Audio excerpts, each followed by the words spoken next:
Bukod sa mga isda, mayaman din ang Tanyan Strait sa iba't ibang uri ng seafood. Isa na rito ang laman dagat na tila higanting uod ang itsura. Ito ang sea cucumber o balat kung tawagin sa Negros Oriental. Sa pagkuha nito, sisisid at mano-manong dadamputin sa ilalim ng dagat ang mga balat.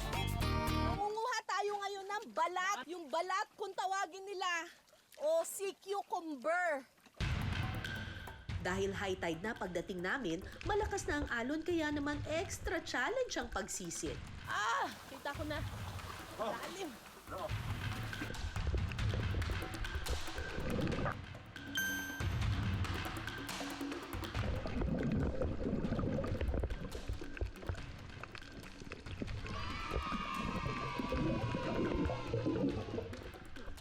Ano ba to? Pero laban lang! Okay. 1, 2, 3.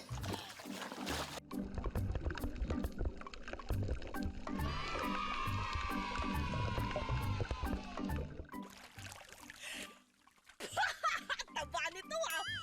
Kinakain to?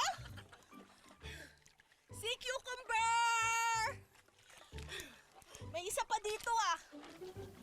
Ba't nawala?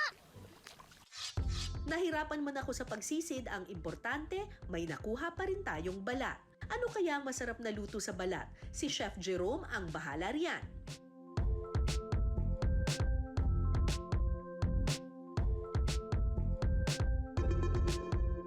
Sa isang bowl, ilalagay ang mga nalinis at nahiwang balat o sea cucumber. Lalagyan din ito ng luya.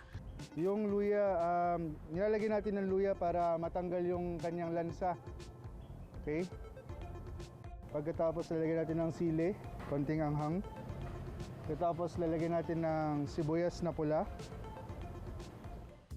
Sunod na ilalagay ang pipino, kamatis at katas ng kalamansi. Titimplahan din ito ng asin at paminta. At saka lalagyan ng suka.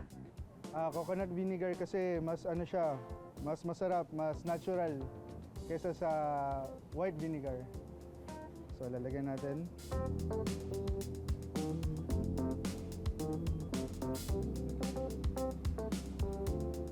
Hahaluin ito hanggang sa manuot ang lasa ng mga sangkap.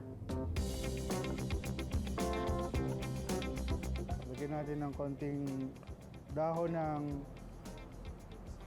sibuyas at okay na. Mga kapuso, ready na ang kinilaw na balat.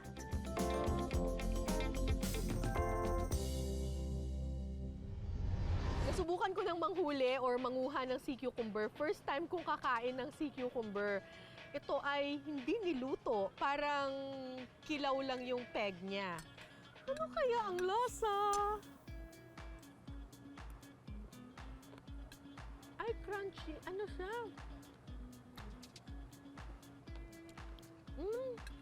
Yung texture niya parang... Alam niyo yung tenga ng ano? Ng baboy? Parang ganun yung peg niya. Parang cartilage yung lasa niya. Yung tenga ng ano, yung ginagawang sisig, yun. Ganun yung lasa niya. Hindi ko talaga nalalasahan masyado yung mismong sea cucumber. Ang mas nag-overpowering na lasa ay yung suka. Yun ang mas nalalasahan.